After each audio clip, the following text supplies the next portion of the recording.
Gloriando-se em Deus. Olá, gente querida, que a graça, a paz, o amor e as misericórdias do Senhor estejam sobre vocês, sobre todos nós no dia de hoje.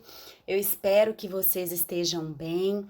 Queridos, estamos aqui iniciando, mais um novo ano e o desejo do meu coração é que este novo ano traga novos propósitos no seu coração, traga nova vida e que você consiga cumprir aquilo que o seu coração tem planejado, que você busque isso no Senhor. E o desejo do meu coração também é que você consiga aprender mais profundamente da palavra de Deus, e para isso nós temos aqui na descrição desse estudo bíblico os horários dos nossos estudos que acontecem ali em Lagoinha Castelo, bem como a nossa escola dominical aos domingos, 8h30 da manhã, e tudo isso para que você aprenda mais, esteja em constante comunhão e para que você leia a Bíblia sempre, diariamente. Não desista de aprender mais do Senhor, ok?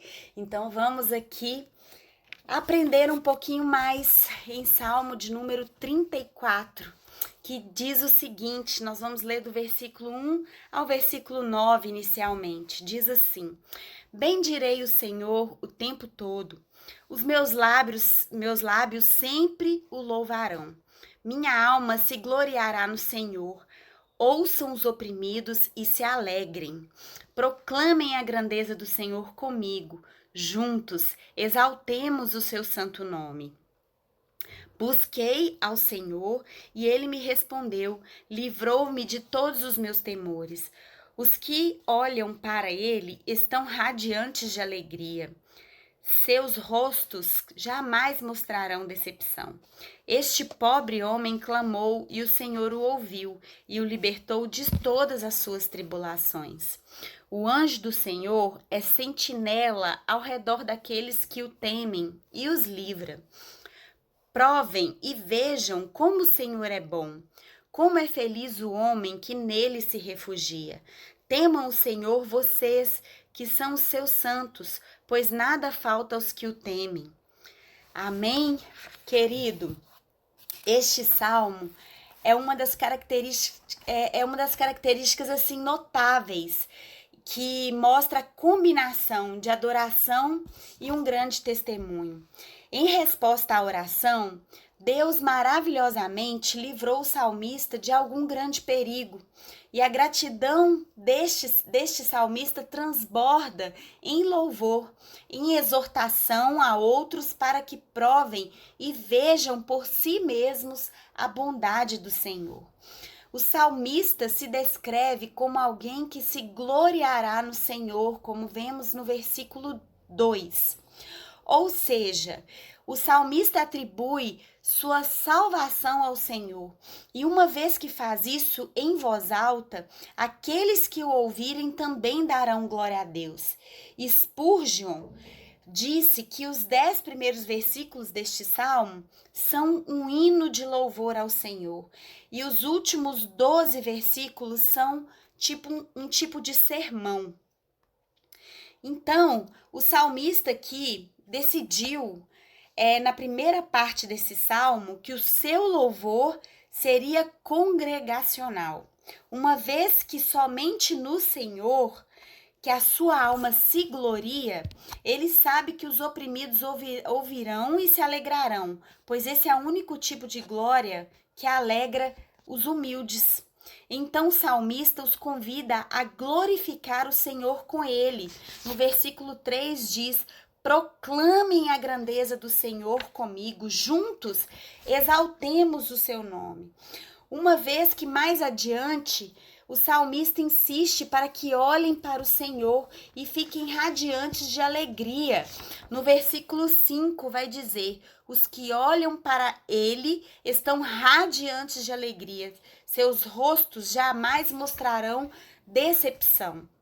A razão por que o salmista adora a Deus e convoca outras pessoas a adorarem-no é certa experiência particular e pessoal que teve, na qual clamou a Deus e foi livrado de todos os seus temores e de todas as suas tribulações. É claro que ele próprio é o pobre homem do versículo 6, que diz o seguinte: este pobre homem clamou e o Senhor o ouviu e o libertou de todas as suas tribulações. De qual situação Deus o livrou, o salmista não nos diz. Seja qual for a natureza da angústia do salmista, da qual ele foi resgatado, ele tem certeza de que Deus pode fazer por outros o que fez por ele também. O anjo do Senhor, mostrado aqui no versículo 7, é uma expressão do Antigo Testamento que muitas vezes parece indicar a presença do próprio Deus, que está ao redor daqueles que o temem, como um exército acampado em torno de uma cidade para protegê-la e livrá-la. O salmista está tão certo disso que apela para que outros provem e vejam por si mesmos como o Senhor é bom e temam ao Senhor, uma vez que nada falta àqueles que o temem. Até os leões, identificados como os mais fortes predadores, os mais capazes de se sustentar, às vezes passam por necessidades, mas os que confiam em Deus de nada têm falta. Diz isso lá no versículo 10. As referências a temor repetidas nesses versículos são dignas de nota aqui. A promessa de serem livrados de seus temores é feita àqueles que temem ao Senhor. É claro que temer a Deus não é o mesmo que ter medo dele, é diferente. Seu significado aqui é claro a partir de seus equivalentes, ou seja, buscá-lo, de clamar a ele e de refugiar-se nele, reconhecendo nossa impotência e confiando que ele nos livrará. Na segunda parte deste salmo, o salmista nos dá uma instrução geral. A libertação particular, por meio de seu temor ao Senhor, leva-o a uma instrução geral baseada em sua experiência. O pregador, nos primeiros versículos aqui, nos primeiros capítulos do livro de Provérbios, convoca os seus discípulos a se reunirem à sua volta e escolhe um tema apropriado. Nós vemos isso aqui também no versículo 11, como vemos no princípio de Provérbios. Se eles desejam ver dias mais felizes, como está escrito lá no versículo 12, que diz o seguinte: quem de vocês quer amar a vida e deseja ver dias mais felizes?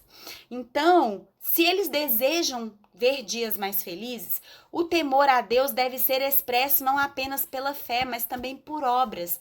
Isso é, pelo comportamento moral. Ninguém que não evite o mal, tanto em palavras quanto em atos, pode alegar temer a Deus.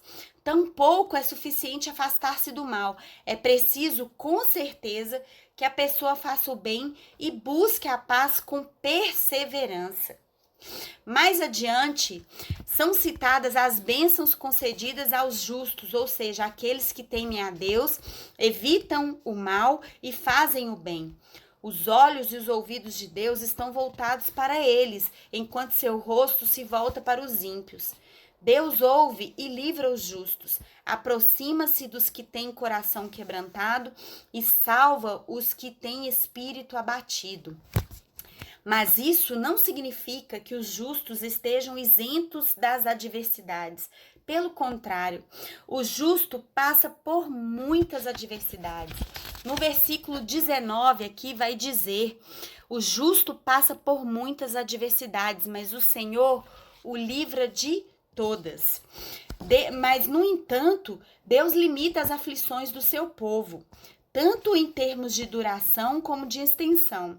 Ele os livra das adversidades e, embora muitas vezes eles sejam gravemente feridos, Deus não permite que tenham os ossos quebrados, como vemos no versículo 20, o que parece ser uma figura de linguagem para aludir à total destruição. Na linguagem de Paulo, de todos os lados, somos pressionados, mas não desanimados. Lá em 2 Coríntios 4, no versículo, deixa eu verificar aqui, a partir do versículo 8 e 9, dizem o seguinte, que nós sofremos pressões de todos os lados, mas não estamos arrasados, ficamos perplexos, mas não desamparados.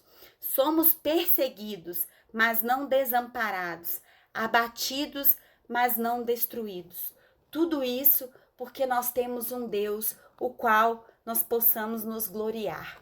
Reflita sobre isso. Que Deus te abençoe e até amanhã.